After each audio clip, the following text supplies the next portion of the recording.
시청자 여러분 안녕하십니까? BOA 모닝뉴스 시작합니다. 미군 철수로 인한 아프가니스탄 사태와 관련해 스스로 나라를 방어할 의지가 없으면 미군은 떠난다는 현실을 한국도 받아들여야 한다고 전 주한미군 사령관과 전문가들이 지적했습니다. 미한 연합훈련을 계속 실시하고 한국의 군사력을 강화해 북한과 중국이 미군의 공백을 파고들 여지를 만들지 말아야 한다고 강조했습니다. 첫 소식 조상진 기자가 보도합니다. 제임스 서먼 전 주한미군 사령관은 아프가니스탄 사태와 관련해 한국과는 상황이 다르지만 한국이 큰 교훈을 얻어야 한다고 지적했습니다.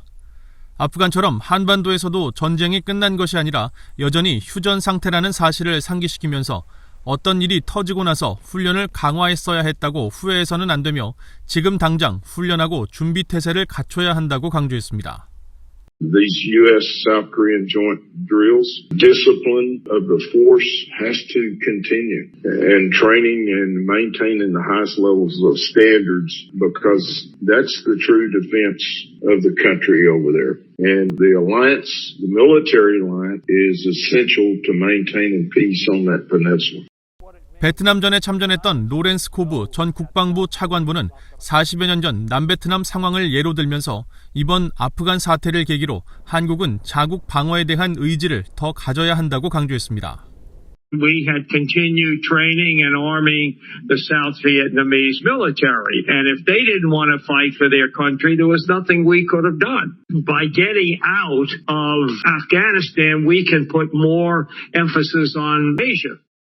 패트릭 크로닌 허드슨 연구소 안보석좌는 아프간 주둔 미군의 철수는 한반도를 포함한 영내 미국의 신뢰성과 정치적 의지에 대한 도전 가능성을 열었다는데 의심의 여지가 없다면서 미군이 한반도에서 철수하는 상황도 가정해 봐야 하며 북한은 한국이 미군의 공백을 기꺼이 받아들일지 알아보고 싶어 할 것이라고 분석했습니다.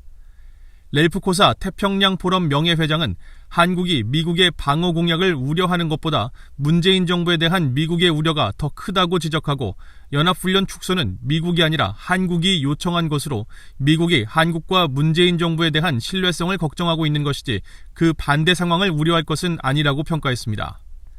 반면 마이클 오웬론 브루킹스 연구소 선임연구원은 핵무장한 북한의 위협에 직면한 한반도는 전략적으로 매우 중요한 지역이고 한국은 동북아 민주국가로 세계 11위의 경제 대국이라는 점을 강조하면서 한국과 아프가니스탄의 상황은 매우 다르다고 지적했습니다. 그러면서 한국은 아프가니스탄과 달리 상호 방위 조약을 미국과 맺고 있고 전임 트럼프 행정부가 주한미군 철수를 언급했을 때 미국 의회는 주한미군을 줄이지 못하도록 아예 입법화한 사실을 볼 때 미국은 한국에 대한 방위 공약을 저버리지 않을 것이라고 전망했습니다. BOA 뉴스 조상진입니다. 한국의 민간단체가 탈북민들의 증언을 토대로 북한 내 인권 범죄 가해자들의 상세 정보를 담은 데이터베이스 구축 작업을 본격화하고 있습니다. 북한 당국에 의한 인권 범죄를 억제하고 추후 책임 규명에 중요한 근거 자료가 될 것이란 설명입니다. 박동정 기자가 보도합니다. 한국 내 민간단체인 북한인권정보센터가 19일 서울에서 북한 인권 가해자 데이터베이스 구축과 책임 규명 방안을 모색하는 세미나를 개최했습니다. 이 단체의 김가영 인권조사 디렉터는 지난해 8월부터 1년간 탈북민들의 증언을 토대로 북한 인권범죄 책임 규명을 위한 가해자 데이터베이스 구축 사업을 벌여 우선 30명의 인권 가해자 정보를 완성했다고 밝혔습니다. 인물정보 데이터베이스에는 가해자의 이름과 생년, 성별, 가해 사건, 거주지, 기관과 직책 등이 담겼고 사건 정보 데이터베이스에는 해당 가해 사건의 구체적 경위와 가해자 정보, 사건 발생 시기와 장소 등이 상세하게 담겼습니다. 김 디렉터는 보위부와 보안성, 교화소, 검찰소 등 북한 전 지역의 여러 정보기관과 구금시설에서 광범위한 인권범죄가 자행되고 있다고 지적했습니다. 이들 중에 일부는 그동안 탈북민들에 의해서 많게는 10여 차례 이상 증언된 가해자들도 포함되어 있고 직접 행한 가해 행위만 수십 건에 달하는 것으로 파악됩니다.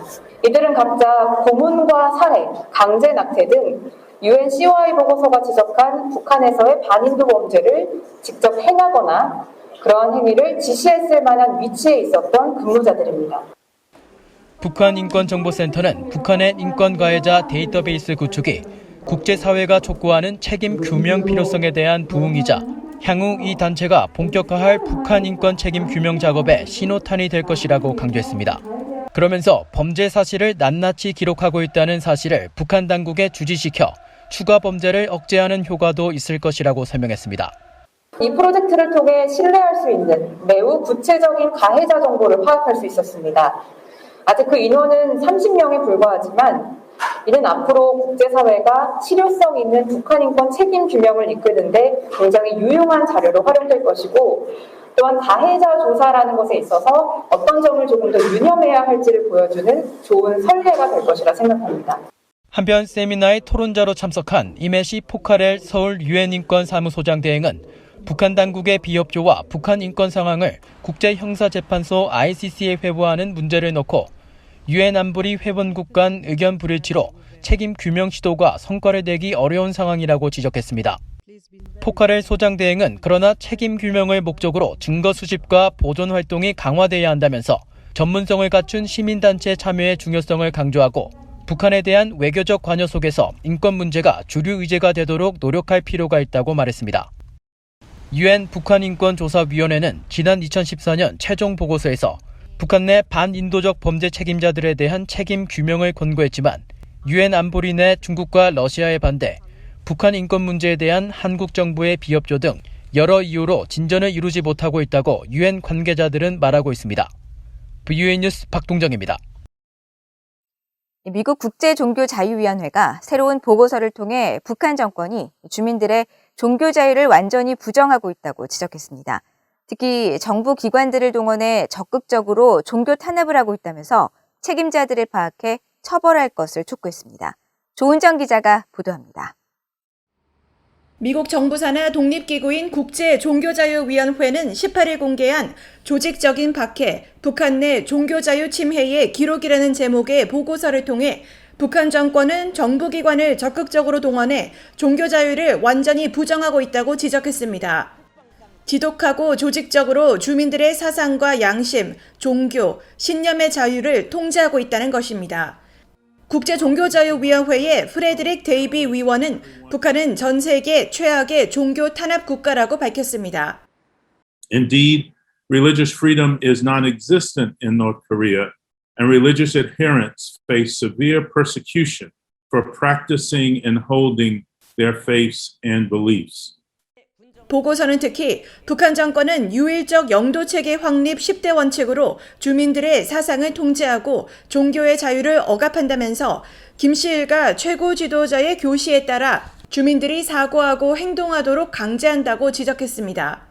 또 7살 이상 모든 북한 주민들을 대상으로 절대적인 감시와 보고 체계에 속하도록 하며 인민보안성과 국가보위성이 종교인들을 직접 체포한다고 밝혔습니다. 보고서 작성에 참여한 영국 민간단체 코리아 퓨처의 유수연 국장은 북한의 종교 탄압은 인류에 대한 범죄라고 지적했습니다. The report documents numerous crimes committed by officials from both of these organizations that may amount to crimes against humanity. At the most egregious end of the scale, there are credible accounts of the execution of Christian adherents. 보고서는 이어 북한에서 재판 전 조사 기간 동안 종교인들을 대상으로 폭력과 고문, 음식물과 수면 제한 등 잔인하고 비인간적이며 모멸적인 일들이 자행된다고 밝혔습니다. Criminalization of religion in North Korea serves as another method through which the North Korean state can inflict upon its citizens the full range of systematic human rights abuses of its criminal justice system. 보고서는 이 같은 북한 정권의 종교 탄압 사례들을 적시하면서 종교 박해에 책임이 있는 북한 기관과 개인에 대해 국제사회가 밝혀내고 책임을 물어야 한다고 밝혔습니다.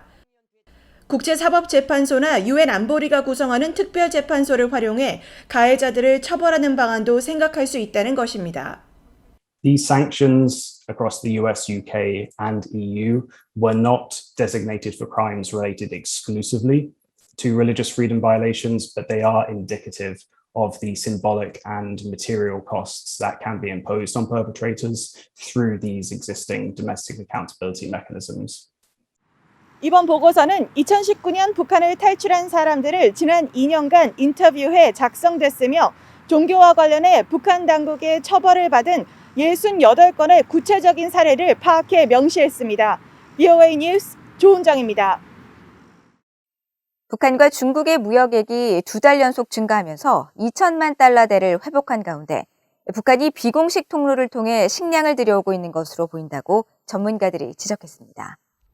18일 중국 해관총서 무역 통계에 따르면 지난달 북한과 중국의 교역액은 2,092만 4천 달러로 집계됐으며 북한의 대중 수입은 1,680만 2천 달러, 대중 수출은 412만 2천 달러를 기록해 전체 교역량이 전달인 6월보다 48% 증가한 2천만 달러대를 회복했습니다. 이에 대해 트로이 스탠거론 한미경제연구소 선임국장은 VOA에 신종 코로나 바이러스 여파로 지난해부터 북한의 전체 무역량이 줄어 북한 내 외화가 부족한 상황이라면서 이런 상황에서 북한이 식량 수입을 위해 외화를 쓰지 않고 무역 수치에도 잡히지 않는 다른 방식을 시도했을 가능성이 크다고 지적했습니다. 브래들리 뱁슨 전 세계은행 고문도 중국이 지원 방식을 통해 북한에 식량을 제공해왔을 가능성이 있다며 특히 북한이 중국에 석탄을 보내고 대신 식량을 받는 물물 교환의 증거가 있다는 일부 보도도 있는 만큼 현재 통계보다 더 많은 비공식 교역이 이루어지고 있을 것으로 진단했습니다. 평양 냉면으로 유명한 북한 음식점 옥류관이 한국 대전에 분점을 낼 계획인 것으로 알려진 가운데 북한과의 합작 사업을 전면 금지한 유엔 대북 제재를 위반한다는 지적이 제기되고 있습니다. 한국의 민간단체인 아태평화교류협회는 17일 대전시 의회에서 기자회견을 갖고 북측 관련 민간단체와 교류 협력 사업의 일환으로 정상적 협약을 거쳐 대전 유성구 호텔지구 인근에 평양 옥류관 개점을 준비하고 있다고 밝혔습니다. 이 단체는 옥류관 한국분점은 평양점과 같은 인테리어로 건축돼 내년에 문을 열 예정으로 한국 분점에는 탈북민을 고용할 계획이라고 설명했습니다. 그러나 2017년 9월 채택된 유엔 안보리 대북결의 2375호는 북한과의 합작 사업과 유지 또 운영을 전면 금지하고 있어 논란이 예상됩니다. 한국 언론들은 이와 관련해 유엔 안보리 결의는 북한 정부와 직접 연계하지 않더라도 북한 단체와의 상업적 이윤 창출 사업까지 금지하고 있다며 이 때문에 옥류관 분점 계획이 유엔 대북 제재 위반이란 지적이 잇따르고 있다고 전했습니다. 한국 내 연고가 없는 탈북민이 사망해 국고로 귀속된 유산에 대해 북한 내 유가족이 탈북할 경우 상속 회복 청구권을 연장하도록 하는 내용의 법률 개정안이 한국 국회에 발의됐습니다.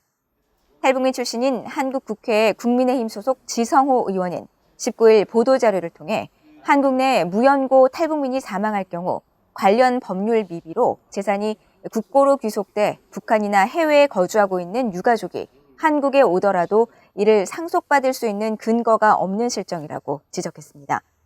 그러면서 피상속인으로부터 상속을 받지 못한 북한 주민이나 북한 주민이었던 사람 또는 법정 대리인이 국가로 귀속된 유산을 대상으로 상속 회복 청구를 할 수 있도록 하는 남북 주민 사이 가족관계와 상속 등에 관한 관련 특례법 개정안을 발의하게 됐다고 설명했습니다.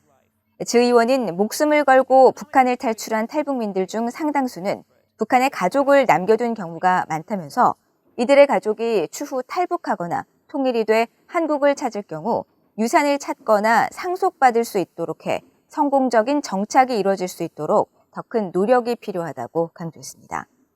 한국통일부에 따르면 지난해 말까지 한국에 입국한 탈북민은 모두 33,700여 명에 달하며 이 가운데 여성이 72%를 차지하고 있습니다. 이상으로 VOA 모닝뉴스를 모두 마칩니다. 시청해주신 여러분 고맙습니다.